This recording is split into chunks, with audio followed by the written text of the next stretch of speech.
Coastal dune ecosystems are globally in peril. People want to live there. It's beautiful, attractive. We're going to explore the Morro Estuary Greenbelt, a corridor on the sand dunes surrounding Morro Bay, home to a unique suite of 40 listed species of animals and plants. The primary threat to this ecosystem is the loss, fragmentation, and disruption of essential habitat. We will learn about what property owners are doing for preservation and how the community can contribute. We'll see a little of who is there or might be passing through. When you take a walk, do you sometimes imagine who or what else might be there? Some places are so fragile they could be lost unless we understand where they are and what they mean for wildlife and people. Did you ever wonder where the wildlife corridors are? I'm glad I finally got you guys out of the house. It's beautiful hiking out here. Yeah, I guess this has better graphics than my Xbox. Maybe we'll see some wild animals. Hey, what was our homework assignment? Oh yeah, all those science vocabulary words. What's a corridor? You mean C-O-R-R-I-D-O-R? I guess. What comes to your mind? I'm not sure. A route or a trail? Isaac, do you know what a corridor is? A freeway, a link, maybe it's a path connecting two places. Troy, what do you think a corridor is? I think it's a picture in your head, a map, like a linear landscape, a passageway where there's migration, movement, and freedom. Oh, is it like a hallway connecting two rooms? Right. What good are rooms without ways to move between them? How long could we survive? I think you need the whole house to make it work. They might be strips of land that animals can use to get from one habitat to another, with cover for animals to live in and go between their homes. The habitats are like rooms in a house, and the corridors help animals move between them. Oh, I'm remembering now. And when a corridor becomes blocked, it's called fragmentation. Mom, do we have corridors in our neighborhood? Are we in one now? Maybe, but even though I live here, I'm not really sure. We could ask... Hey everybody, I've got my new iPhone with me. I think I can get on the internet out here. Maybe I can find out what other people have to say about wildlife corridors. That's using a communication corridor to find out more about corridors in nature. I always thought that a corridor in nature connected habitats and helped biodiversity. Or was a natural area that contained cover for animals to live in, not just go between their homes. I guess we could ask what's not a corridor. When there were few people, everything was either a home or a trail. Whoa, check this out. There's a wolf called OR7 following corridors from Oregon to California. Scientists are following him on GPS, but I think the wolf is creating his own journey. That's why people are calling him Journey. What did you call him? 007? There's a wolf named 007 traveling hundreds of miles. There must be really big corridors for wolves, grizzlies, and mountain lions, and really little corridors for snails, butterflies, and bees. Sounds like 007 is on an anti-extinction migration. Galen, I'm going to start calling you 007. I really want to know what else you discover about wildlife corridors. Don't forget to study your other vocabulary words, too. Oh yeah, we've got a lot more words on our list. Wilderness, purity, wildlife core, ecology, urban, patches. We have other ones, too. And they all relate to wildlife corridors. Buffer, conditions of habitat, invasives, rivers, greenbelts, and immigrants.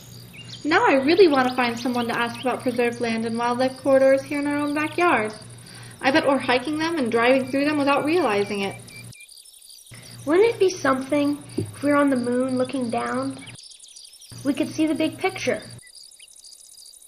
Zoom into the local map, then zoom farther into exactly where we are. We could see the preserves we have and how the corridors connect them. We could see who is there. Journey, the OR7 wolf might say, I have in front of me an unformed landscape, what we are in when we don't know where we are. I am a walkabout, a wanderer, loping on a quest. You know, you're born, then you grow up, and you just have to go out there to find a mate. I'm in crisis. I've been traveling far, 10, 20 miles a day through wilderness, national forest, detours through farms, perilous passages, even over rivers and roads. I wonder if someone could trace where I've been and tell me where to go next. Will I find my true partner? With room to roam, is she just over the next hill? OR7, or Journey as he is now known, traveled from his natal pack in Oregon all the way to California in search of a mate and creating a new family. He wonders, What's next?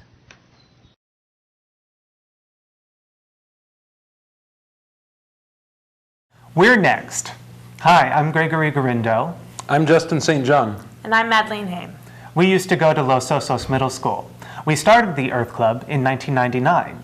We transitioned the California Native Garden to the indigenous, native to the dunes around Morro Bay landscaping for the school's Growing Nature's Garden. We are back today to find out the current story of the Morro Estuary Greenbelt. Who is protecting the ecosystem, and how a wildlife corridor runs through it. Once this land was intact, unaltered by man, but as development clustered around the bay, a corridor was left as a kind of horseshoe shape surrounding the more dense urban area. We are going to interview the private property owners in that corridor of coastal dunes and ask them what they own, what they are doing to protect their lands, and what they need from their community. Here we are at the first core piece of the network of preserved lands in the Morro Estuary Greenbelt, Morro Bay State Park. I'd like to introduce a representative from California State Parks, whose mission is to preserve the state's extraordinary biological diversity, to protect its most valued natural and cultural resources, and to create opportunities for high-quality outdoor recreation. My name is John Sayers, and I'm an environmental scientist for California State Parks here in San Luis Obispo Coast District, which stretches the coast from Montana de Oro State Park all the way to Limekiln State Park up in Monterey County. What do you have?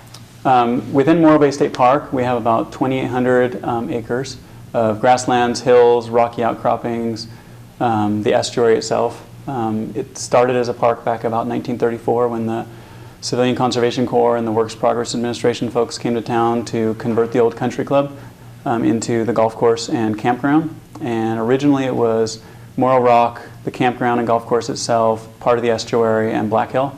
And then later we added the Cerro Cabrillo properties across the road, the Powell properties behind the Los Osos Middle School, and parts of the estuary, more of the estuary. And the creeks, those two creeks? So the reason the estuary is here is we have Los Osos and Chorro creeks coming into the Chorro Delta, creating such a rich diversity of habitats. You know, there's hundreds of species of birds present. We have about 67 species or listed rare, threatened, and endangered species and habitats in the area. So it's quite a diversity. What are you doing to protect this property? Mostly what we do is we try to keep track of those rare, threatened, and endangered species and habitats and protect those, protect cultural sites. Biggest threats that I deal with on kind of a daily basis are weeds coming in and taking over habitats, encroachment, volunteer trails, people going off habitat and trampling habitats, dogs off leash in the habitats and in the wilds chasing wildlife, things like that. And what do you need from the community? From the community, we just need support for them to understand that these are treasured resources that they should be wanting to protect. You know, they should be coming out and helping to protect these and save these for future generations, for their children and their children's children. Without the public's support, we get funding cuts every year. We don't have enough staff, and the workload seems to grow with all the environmental review we have to go through, protecting the cultural sites, the natural sites, keeping the weeds out, keeping the people in the designated areas. It seems like more and more work for us, and having the public out there on work days, volunteer events, working with volunteer organizations like the CCCMB, the Coastal Mountain Assistance, the Trails Committee really helps us out just getting work done and keeping the parks nice for everyone forever. The El Morro Elfin Forest Natural Area is adjacent to the estuary and owned by San Luis Obispo County and State Parks. It is managed by the Small Wilderness Area Preservation Chapter of SWAP in Los Osos and Morro Bay. Their mission is to provide a way people can preserve important natural areas of undeveloped land or small wilderness areas for the public. The Elfin Forest consists of 67 acres of ancient sand dune and 23 acres of salt marsh. I'm Ron Rasmussen. I'm with the Small Wilderness Area Preservation. And the acronym is SWAP, so we go by SWAP. What do you have? We have in charge of the small wilderness area in Los Osos, which is the Elfin Forest Natural Area. It's actually a county park and state park, but we have a formal agreement with the county to take care of this area. What are you doing to protect your property? We do a number of things. One is to actually use fencing to prohibit access to certain areas, to prevent them being overrun by people using the wrong techniques. And we also remove a lot of invasive, particularly veldt grass. And once we do that, we find that the natives will come back and take over again without any change. And we also do erosion control, and we provide mutt mitts for people who bring their pets into the Elfin Forest. And what support do you need from the community? First of all, we need volunteers. That's been a particular problem. We need volunteers to come out and help us in what we're doing in these things that I've just mentioned, erosion control and weed control and so on. And where can people find out information about volunteering? There are a couple of places. One is our monthly or bi-monthly newsletter, which you can find either on our website or you can call up and we'll send you one.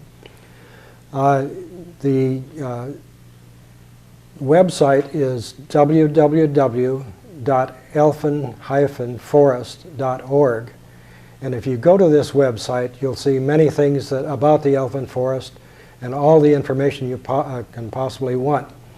There's also an interactive map that you can access on the website. We'll show you the location of the Elfin Forest in relation to the rest of the world. The next gem of the Morrow Estuary Greenbelt is owned by the Bureau of Land Management, or BLM. The BLM is an agency within the U.S. Department of the Interior, which administers America's public lands.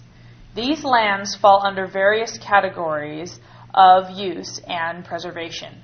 The acreage in Los Osos is proposed for designation as an area of critical environmental concern.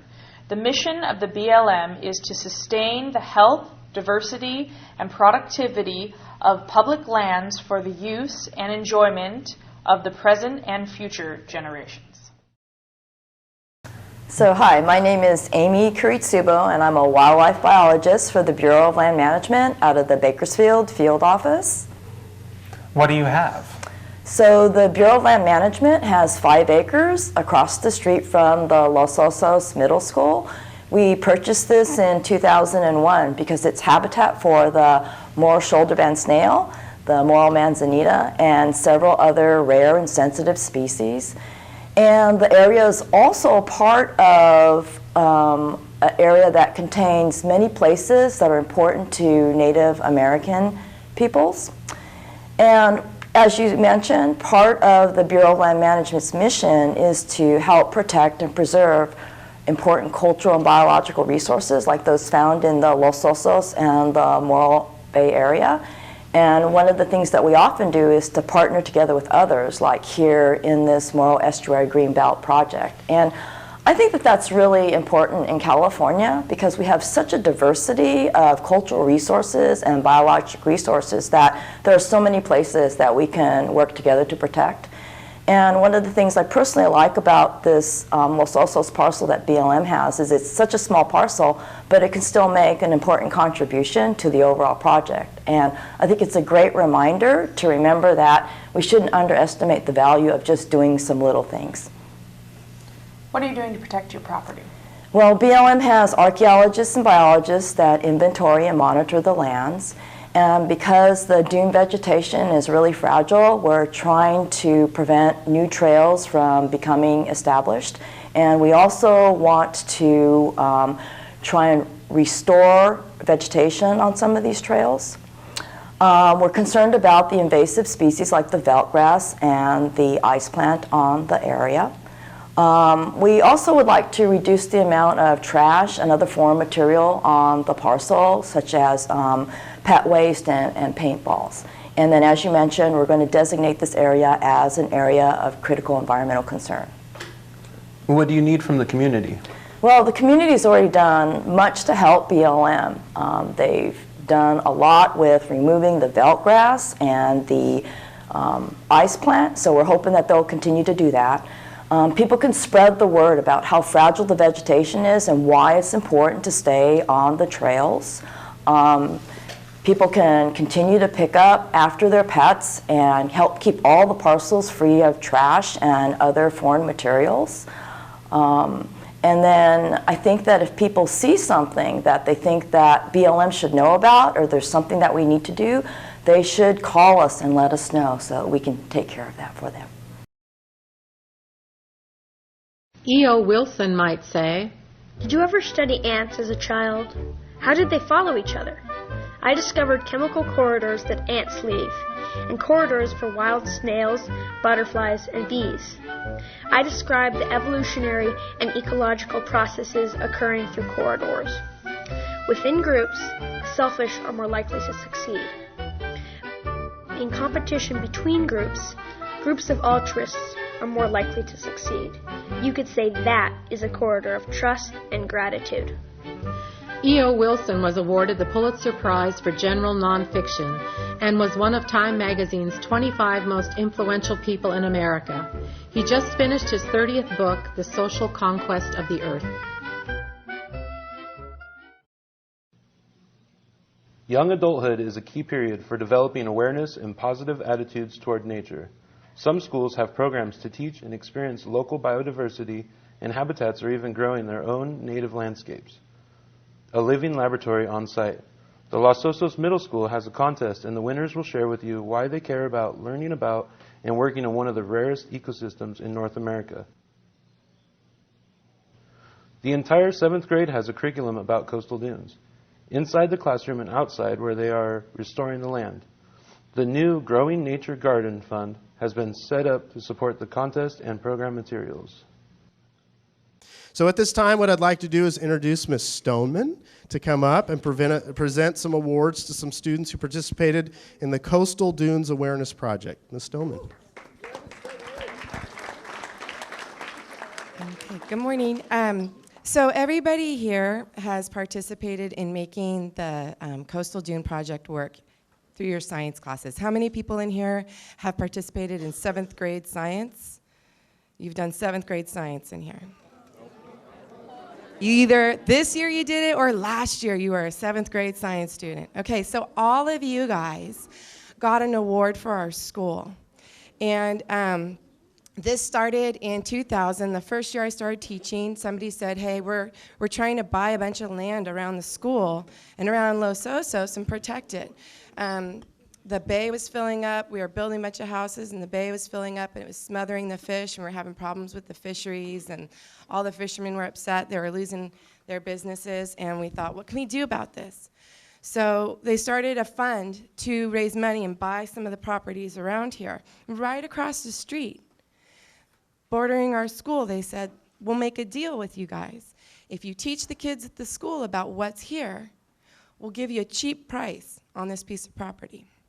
And so we got the grant, we got the property, and for the last 12 years, 7th grade science classes have been learning about what's here. We have one of the most precious plant communities on the coast. It's called Coastal Dune Scrub, and it's basically a coastal desert, but the plants here are really special because they change the sand into soil that other plants can use to grow. And all the animals that live here are specially adapted to this environment. So we needed you guys to know that. And you guys did a great job. We've restored areas all around the school and made this a living classroom. And I know for you guys it's just been, yeah, we're getting out of class today. Like, we're going to go pull weeds. Woo! And then you've done a really great job of passing on every year new seeds to grow into new plants that the new 7th graders go out and plant and learn about this, and you leave a legacy. And it's been going on all around the campus for 12 years, and somebody was really impressed, and they gave us a bunch of money. So I said, all right, we're going to set up a fund, so thank you, Dr. Pruitt, who set up our Growing Nature's Garden Fund. And we thought you guys deserved some of this money. So what we wanted to do was we held a contest, and I could get up here and blah, blah, blah. This is why we're doing it. But I thought it'd be great if we had some students make a presentation or do a speech or somehow represent Los Osos Middle School. And there's a bunch of money that I have to give out today for the top 3. And so we had a couple of people who did some really outstanding things to represent Los Osos Middle School's effort to restore our local habitat. And I wanted to get them to come up and give them their awards. So 3rd place goes to Jeffrey Mason. So come on up, Jeffrey Mason.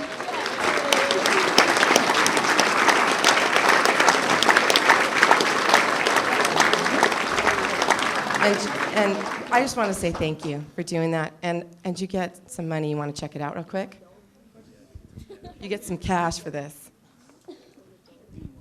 $25. Nice. Good job. 2nd place, we want to bring up Clay Gargiulo.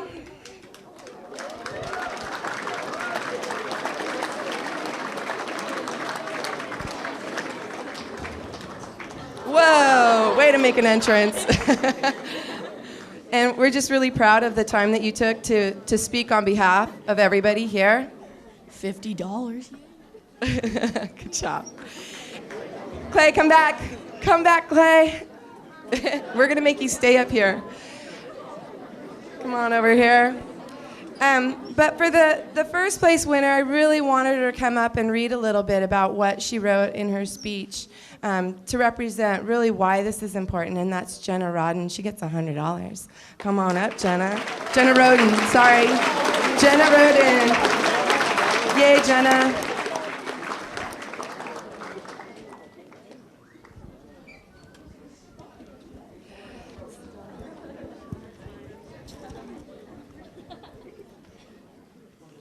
Congratulations, Jenna. And I would like for you to just read a little bit about what you wrote. Here you go. So, by landscaping the campus with native plants, LOM students have helped protect the habitat and restore it to its original form. Every year, new seeds are sowed for the following year, and the baby plants from the past year are planted all over the campus to bring beauty and help bring us closer to nature. Since development has wiped out much of the native habitat for local animals, and the animals need the native plants so they don't become extinct, we need the help of everyone in the community to create gardens that are full of native species in their own property. And then it skips down to another paragraph. Many people have already gotten involved in aiding the Partners for the conservation of the Los Osos coastal dunes, but we still need more if we want to save the native species. If we don't want to see these plants and animals disappear forever, we have to do something to converse and restore that natural habitat for them so they have homes again. Thank you.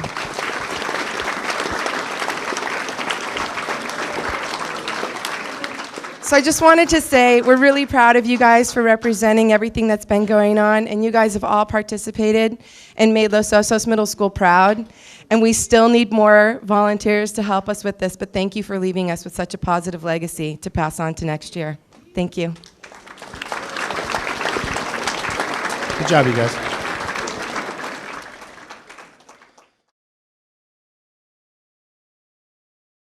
The next property in the Morro Estuary Greenbelt belongs to the Land Conservancy of San Luis Obispo County, a local nonprofit which has served our county for over 25 years.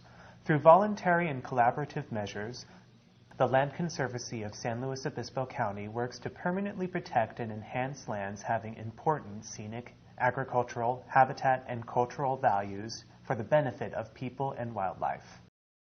Hi, I'm Bob Hill. I'm the Executive Director of the Land Conservancy of San Luis Obispo County. What do you have? The Land Conservancy owns 2 parcels of land at the end of Santa Isabel Avenue, fronting Los Osos Creek. It are 2 parcels of outstanding coastal dune scrub and pygmy oaks, and also there's some very sensitive cultural resources on the property. What are you doing to protect your property? As a local land trust, our mission is to permanently protect and enhance lands, and so we're holding the property for conservation purposes in perpetuity. It will never be developed, and our goal is to steward that property and to provide outstanding care while it's under our watch. over the long term, we will very likely transfer the property into the state park system for the public to enjoy. Do you have any invasive species being a problem in your... Yes, we do. As is common in much of the Los Osos area and the Sandy areas, we have a proliferation of the invasive veldt grass on our property. However, it's not very robust in this area. We still have a lot of native dune scrub habitat as well, and so we think it's worth our time and effort to work to treat the veldt grass and hopefully to ameliorate that proliferation of invasive species. And what do you need from the community? We would appreciate the community being our eyes and ears on the land, the people who are there every day using the property, seeing the property, to help us understand if there are activities occurring there that might be harmful to the resources, such as illegal dumping, trespassing, off-road vehicle use, dirt bikes, that kind of thing. So we want to make sure that our neighbors are helping us to steward and care for the property. And they can always be in touch with us if they see something that looks like it's not right and might be harmful. How can they get in touch with you? Our contact information at the office is 805-544-9096. Our office is in downtown San Luis Obispo. Our website is www.lcslo.org. Wangari Maathai might have said, I love trees. I loved to play in them by the stream as a child. I wanted to save trees, plant trees, and have trees take root protecting human rights. Destruction of natural resources was a sign something was wrong with government and threat to the security and peace of people all over the world. You know, people's values are what motivate them. I believe in corridors of hope and democracy. I made greenways, green belts, buffer zones, and edgelands. The simple act of planting trees, millions of trees, grew into a national movement in Kenya, Africa. Wangari Maathai won the Nobel Peace Prize. The next property is jointly managed.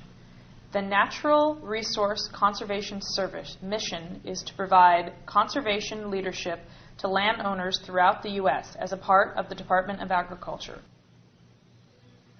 And the Coastal San Luis Resource Conservation District is a local and non-regulatory California group. Both easement holders help implement best management practices for sustainability of agricultural land, water quality, and wildlife habitat. They want to stop sediment from filling up Morro Bay and Los Osos Creek, which harms steelhead trout. I'm Margie Lindquist, and I am the District Conservationist for the Natural Resources Conservation Service here in San Luis Obispo County. And my name is Linda Chipping, and I am a Director on the Coastal San Luis Resource Conservation District Board. What do you have? We have programs that assist landowners putting easements on property, in this case wetland reserve program easements, and they help landowners achieve goals on their property of water quality and wildlife habitat improvement, and specifically in this case, keeping sediment out of Morro Bay. And we likewise have easements on property that other people own. We also own property that we are protecting.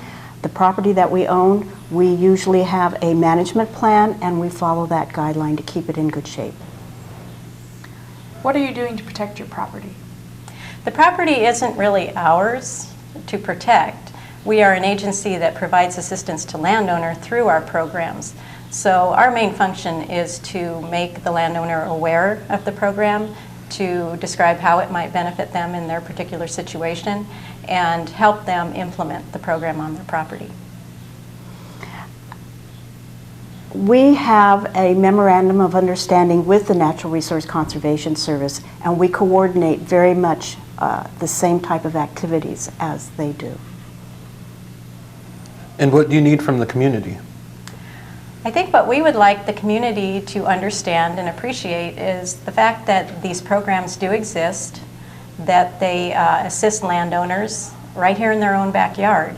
And these are federal programs, state programs, local programs, and a really important function is that of the RCD, someone to put all of it together and be the coordinator to make the program go forward. And I would like the public to know that this natural landscape is very dynamic and is constantly changing, and that we as humans do impact it in the way we work and live, and that it's important for them to remember that natural lands need to be watched and need to be cared for because of our impacts.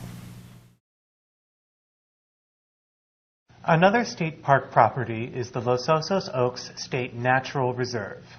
It encompasses 90 acres of ancient sand dune once home to the Chumash Native Americans. State park properties fall into several categories. The natural reserves are areas with outstanding natural or scenic characteristics. They preserve ecological associations, unique flora or fauna, geological features, and scenic qualities. They are kept as nearly as possible in their natural state. Established in 1972, the Oaks Reserve was saved from development by Emily Polk, Ansel Adams, Margaret Owings, Dart Industries Incorporated, Small Wilderness Area Preservation, and the Federal Land and Water Conservation Fund. My name is Rufus Shana. I'm a state park interpreter. I'm the manager at the Morro Bay Museum of Natural History. What do you have? The Los Osos Oaks State Natural Reserve has 90 acres of coast live oak, and some of those are centuries old. It's got scrub and chaparral habitat. Has some species of special concern, some rare and endangered plants, Mora manzanita. It's also got Moro shoulderband snail and a lot of other characteristics. It's important because it's upland and not contiguous with the bay, so it's a significant habitat for birds and wildlife that are moving through, including the woodland habitat and riparian and associated habitats there. I would like to read the mission statement of California State Parks. The mission of California State Parks is to provide for the health, inspiration, and education of the people of California by helping to preserve the state's extraordinary biological diversity, protecting its most valued natural and cultural resources, and creating opportunities for high-quality outdoor recreation. What are you doing to protect your property? Well, first of all, just the fact that it's a state reserve means that it doesn't have campgrounds and a lot of other permanent features except for trails and the parking lot. Some of the issues there, we do have some Cape ivy and veldt grass. These are introduced species. And we cleared Cape ivy in one area back in 2006, but it's grown back and increased. And we'd like to develop some projects with the public to come out and do some more clearing. So far, the community is very respectful of the place. We don't have a lot of serious issues. There are some dead and dying trees, but nothing serious compared to other parks. Is there anything the community can do specifically to help you guys? Absolutely. You know, we do have ongoing volunteer programs. Most of those in this area are educational interpretive walks that are guided by docents.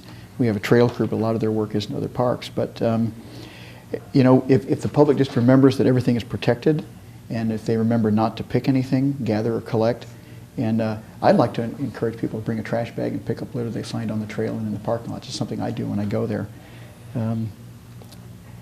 We don't have a management fund that people can donate to, but people can contribute to a Central Coast State Parks Association. Emily Polk might say, I believed people could swap some luxuries for a share in saving wild areas that were in danger of being developed. Those areas that continue to be wild, you know. A gift of nature is an imperishable gift, never broken, torn, lost, or worn. The gift that given once is given forever. I wanted preserves, core and protected areas, adequate reserve systems. They are the crown jewels, feeding, watering, and breeding places. Places people love. Emily Polk saved fast disappearing wild areas and created 13 small wilderness area preserves.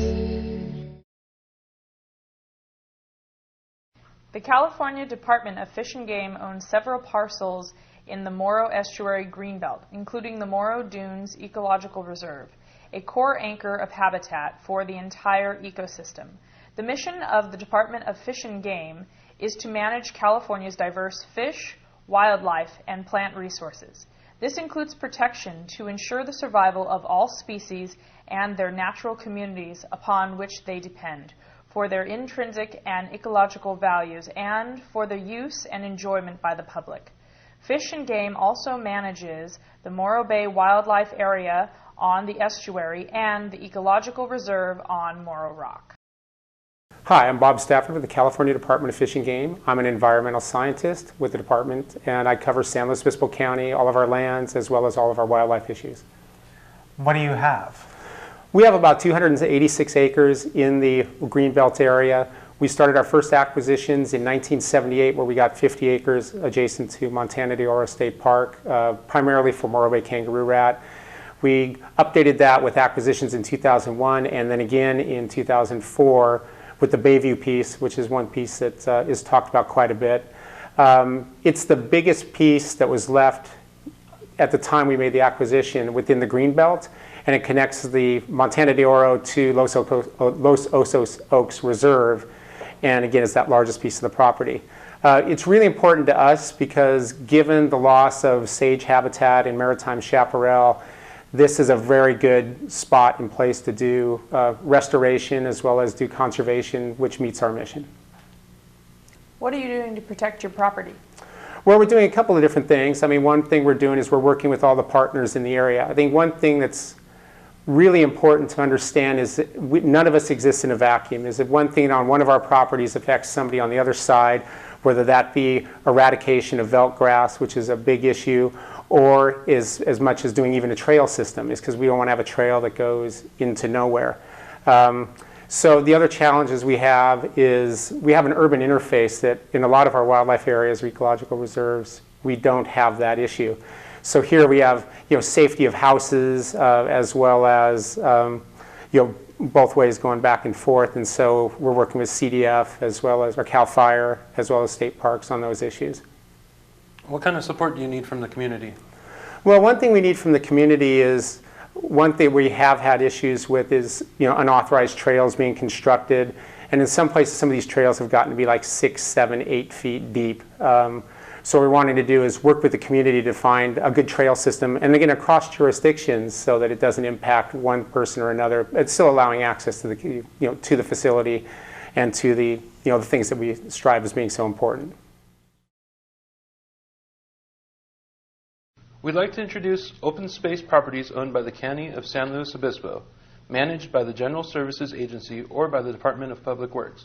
The county also partners with local groups, land management agencies, and conservation organizations and contributes to the Morro Estuary Greenbelt.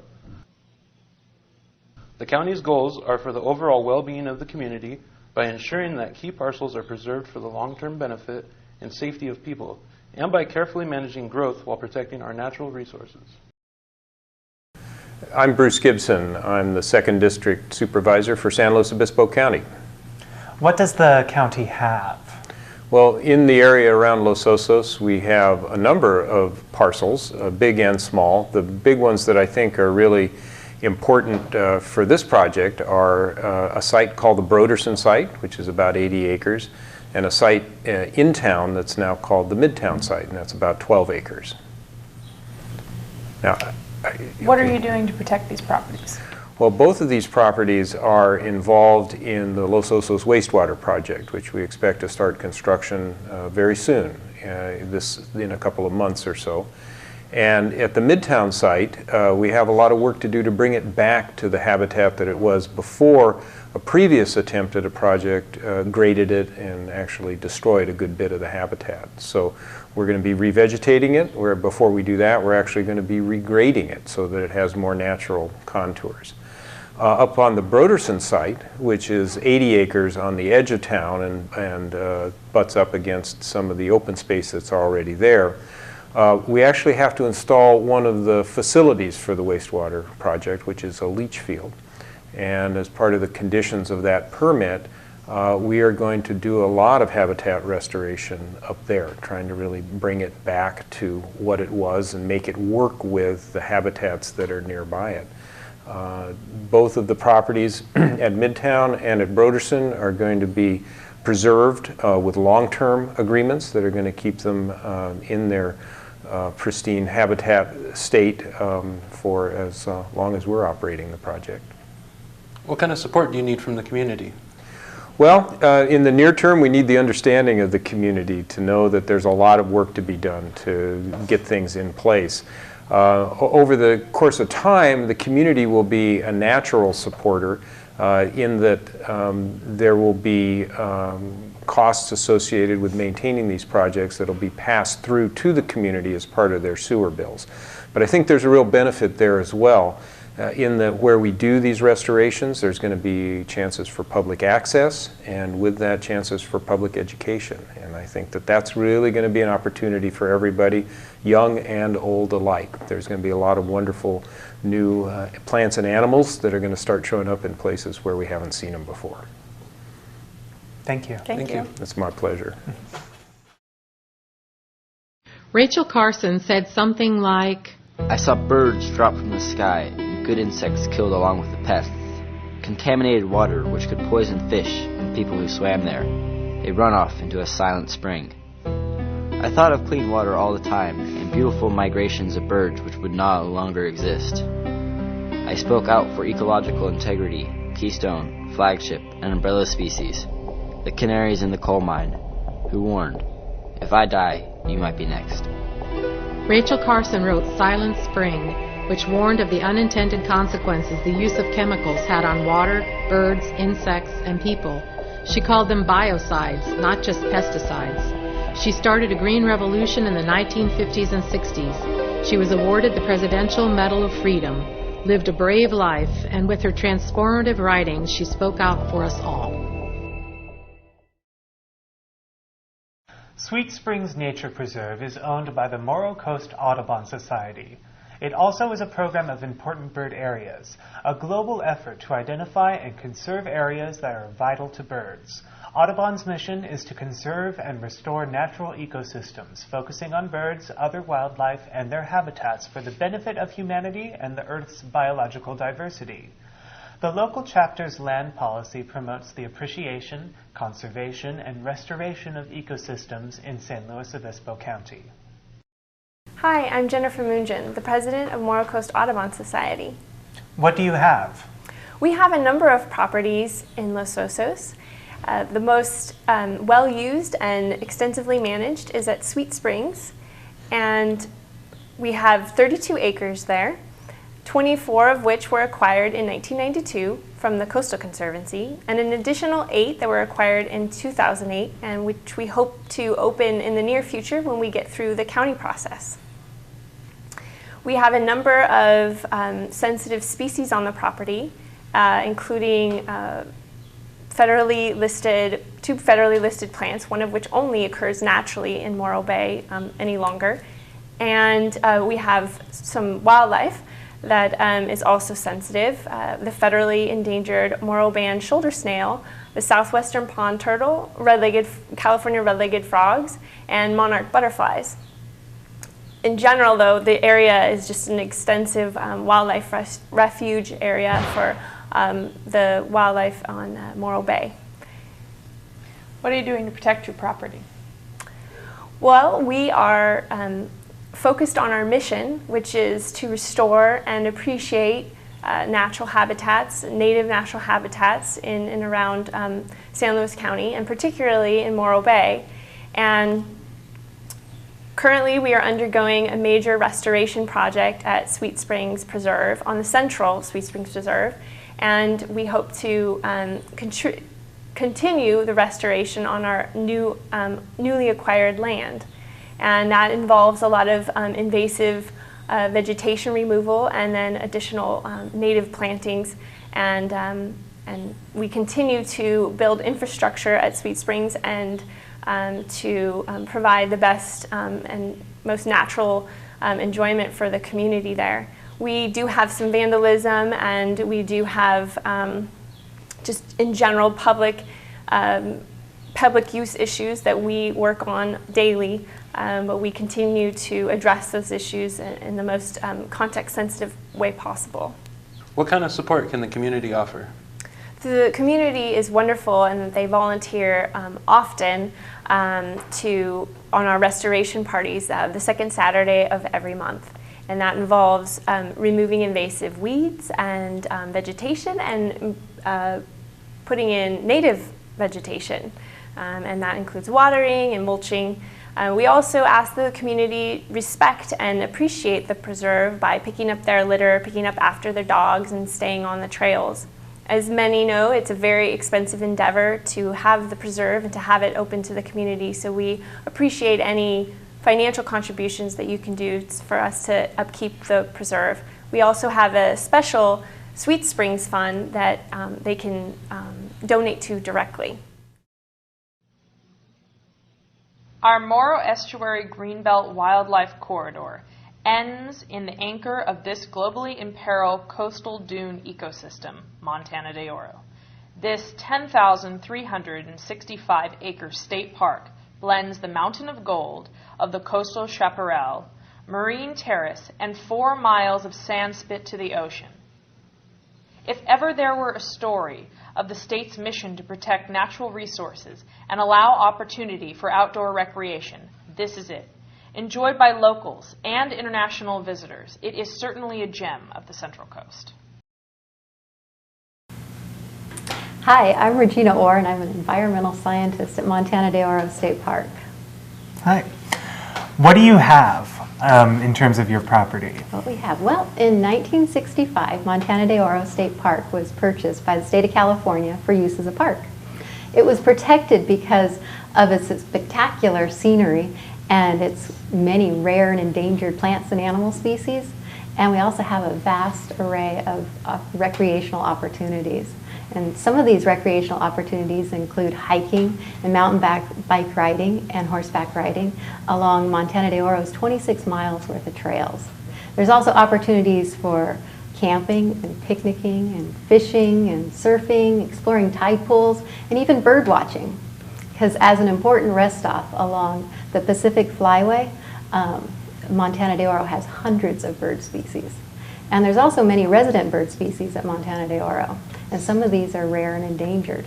One of these is the western snowy plover, which resides on the sandspit of Montana de Oro year-round. And this small sand-colored shorebird has one of the largest concentrations anywhere, right here on the sandspit. And it's also one of the only of 2 shorebirds that nests on the beaches of California. What are you doing to protect the property of Montana de Oro? Well, to protect the western snowy plover, which is Montana de Oro's most sensitive wildlife species, we install symbolic fencing along the shoreline of the sandspit between March and September, which is when the bird is nesting on the beach. But we still allow people out there through our designated corridors, and there's still plenty of room to recreate out there. And this, the symbolic fencing also helps protect several rare plant species that are out there. And it also protects our sensitive coastal dune scrub community out there. And then another issue of concern at Montana de Oro are invasive plant species.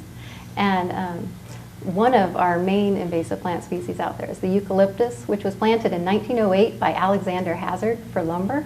But it turned out it didn't make very good lumber. So. And then we also have another invasive plant species that cause a lot of trouble out there, which is belt grass. And that was planted in the 1950s and 60s on ranches, but turned out that it spread really fast and it outcompeted the native plants. So currently, state parks, we're just trying to contain these 2 invasive plant species and keep them from spreading any further. Are there rules you wish the public would pay attention to specifically? Yes, it would really help if people would stay on designated trails and obey the signs and stay out of the fenced areas. And then if you're going to be going horseback riding or bicycling, if you would check to make sure that that's allowed on the trail that you want to go on before you head out, that would be appreciated. And then dogs are only allowed on leash in state parks. And at Montana de Oro, they're allowed only at Spooner's Cove, paved parking areas, and the campground. And then if you want more information on Montana de Oro, please visit our park headquarters, which is located in the historic Spooner Ranch House, which is across from Spooner's Cove. Private property owners can become very excited about preserving a unique habitat on their property. Often they can be supported in efforts to save endangered and threatened species by co-coordinating with scientists from federal and state agencies whose programs assist in management and funding, like a Partners for Fish and Wildlife Agreement, for the recovery of Morrow manzanita, the Morrow blue butterfly, native pollinators, and even steelhead trout. These partnerships are particularly crucial to the integrity of wildlife corridors. Private property owners can also address invasive plants, limit overpopulation of raccoons and coyotes, diminish fire hazards, and sponsor student-youth involvement. They can grow nature's garden in their own backyard. Hi, I'm Marie McCree, and I'm honored to be here today representing private property landowners that are contiguous with the Greenbelt. What do you have? You know, I feel very blessed to be on 7.5 very wild acres in Los Osos. So you go over the hill and suddenly there's a vast oak forest. On the east corridor, there's the trail that leads down to Los Osos Creek. At the west, where the chaparral starts, right leading up to the Greenbelt, you have just the amazing sunset that you get to watch go over before it leaves and goes down by the ocean. What are you doing to protect your property? Part of what I'm doing is to slow down and really try to get to know it, to take the time to ask the questions, you know, what's needed here? How do we handle erosion? What do we do with the veld grass that's helping hold that slope? How do we bring in more beneficials? How do we keep the balance between the raccoons and the coyotes and, you know, the other animals? So, all that. What kind of support do you need from our community? You know, I think some of the support is really in getting to know each other and learning how to work together peacefully. It's important to know who your neighbors are, both in the animal kingdom and in the human kingdom, so that, you know, when there's a cougar in the neighborhood, to know, take your cat in, but to say, wow, we have an alpha predator, how wonderful, because that's going to help the balance really be there in this area. I work with a nonprofit outside now that tries each day to help kids really connect deeply with nature and to learn to tend the wild, to learn what that means so that we can have, you know, ways of living that really bring balance back to this earth. There are political and planning layers over our preserves, parks, forests, and the corridors running through them. We need connectivity of our government agencies, elected representatives, nonprofits, ecologists, and economists to find common ground for improving management of the life-sustaining environment around us. It is trust and a common vision that provides the glue for collaboration. In 2000, the Partners for the Conservation of the Los Osos Coastal Dunes received the Vice Presidential Coastal America Award. Al Gore wrote a letter of congratulations for outstanding team efforts and said, "The partners brought together federal, state, and local governments along with outside organizations and industry in a cooperative effort to preserve and restore a globally rare combination of coastal dune scrub, maritime chaparral, and wetlands ecosystems. By preserving and restoring critical habitat, the Partnership for the Los Osos Dunes is contributing to the recovery of 11 endangered and threatened species, including the southern sea otter and the American peregrine falcon. Such an approach exemplifies the administration's goals of reinventing government, encouraging partnerships, and better addressing the environmental and economic needs of the country. Please accept my best wishes and hopes for your continued success." To paraphrase George Schaller, connecting the gems of the landscape, we combine science, love of nature, maps, and an understanding of what is at risk. What do you see from where you are? Forests with gorillas in Africa and pandas in China? Arctic indigenous hunters traversing the corridors of climate melt? Fish passages of salmon from the tips of watersheds to the wide seas and back? Sea turtle and whale corridors around the global oceans? Parks that move when animals do? Holistic rangelands with herds of antelope, sheep, and big cats? Or even ghost migration paths of species which are gone? George Schaller's work has resulted in protection of over 20 parks and reserves worldwide, including the Arctic National Wildlife Refuge and the Changtang Nature Reserve. He received the Geographic's Lifetime Achievement Award and the World Wildlife Fund Gold Medal. Schaller works within a global partnership for conservation. We look forward to the next reunion, too. Yeah, I'd like to try the next time as a roundtable forum where we could all hear each other at the same time. I'd like to do this in another corridor. Maybe the one Journey took? We'll see you next year for an update in the network sharing of the corridor property owners.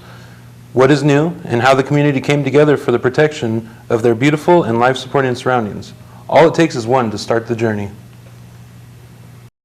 Yes, here's Journey again. You know, it looks like people may tend to think of land as either protected or totally destroyed, but there's a range of opportunities in between. I wonder where the trail I'm on connects to the other Wildway corridors. All these property owners figured out how they are neighbors. I can find passage too, connecting the core preserves with room to roam. For all us trekkers, we need to figure this out together, crossing to safety. This was a great hike. Yeah, I got a picture in my head now, a template I can paint like a map. Anywhere I go, I can start to piece together a wildlife corridor. I can see where the core preserves are, and I've got the next vocabulary list. Priorities, imminent jeopardy, and greatest biodiversity, pristine condition, and the economics of funds, I think. Adjacent to protected lands, wildlife bridges, preserves. And probably more. Restoration, leave no trace, consequences, and what's this Anthropocene? If Journey, OR7, can connect the gems, we can too. I'm wondering what Mr. 007, that is, Journey, is doing now. You mean the wolf or you? You never know what you're going to find in a living corridor. Oh, what's this? A wolf track? We've made quite a few passages through corridors within ourselves, in our minds, in our hearts, and through our local area. And so now, what do you think of when you imagine Wildlife Corridor Partners?